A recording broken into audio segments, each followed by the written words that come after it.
The 11th hour. For me, it's the part of making records that takes longest. The 11th hour requires extreme micro-attention to detail, and though it's often the most stressful and fatiguing piece of the process, it's during the final finishing brushstrokes that dreams finally bloom and come alive. Only then can you disregard perfectionism, or merely attempt to, long enough to take a step back and immerse yourself in what's been created. You started with a blank canvas, a bare tonal palette, an empty session with no tracks, no melodies, no structure, no arrangement, and after the final mix is agreeably abandoned, you take the deepest, most satisfying breath in a long time, and it's the most fulfilling feeling in the world. You poured yourself 1000% into something, slaved away at it day and night, and finally hung up your brushes with a humble sense of pride. Origination, development, construction, completion, resolution, art. A friend and I were conversing about the creation and production of making a new record from scratch, and the artist in the said conversation was referred to as an eccentric, unorthodox architect.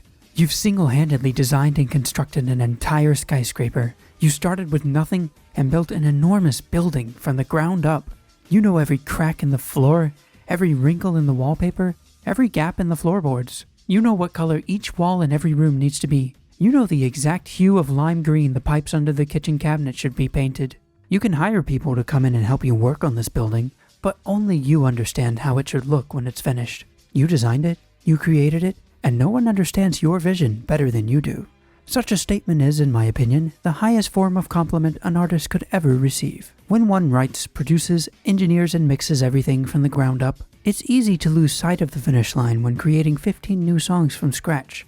But ironically, this blurred vision is often the beauty of the whole endeavor. It's often during this sense of pleasant disorientation that music detaches itself from the walls of the limited creative mind and begins constructing itself, by itself. This to me is the most exciting part because, in a sense, all you have to do is be there to capture it. All this to say, I'm 99% finished with 15 new songs.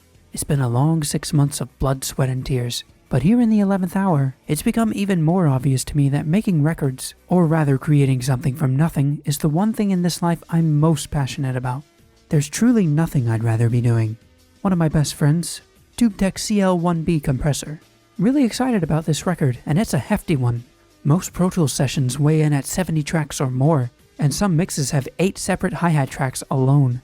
There are often 3 or more different kick drum samples, each compressed and EQ'd to glue together nicely like puzzle pieces. 4 different lead synth lines play the same melody, all mixed and matched to form one solitary line. To me, mixing is the art of fine detail and compromise, though in my case, broad strokes is often the secret because it's the micro details that can kill you.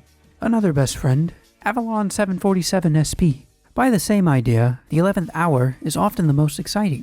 Minus the handfuls of ripped out hair, this part of making records means listening to mixes in the car, through iPod earbuds, laptop speakers, mono radios, ghetto blasters, etc. By the time the mix is finally right, I've heard the song so many times I'm ready to hurl. But this of course is all good stuff, and part of the journey that takes you over the finish line. I'm so very excited about this new album. Much time was spent imagining, daydreaming, exploring, and discovering, and I believe the result is that much more dreamy. When all is said and done, I think I'm most excited to hang up the brushes, take a deep breath, and whisper, thank you, dear God, for allowing me to do this. I am so undeserving, and thus so very humbled.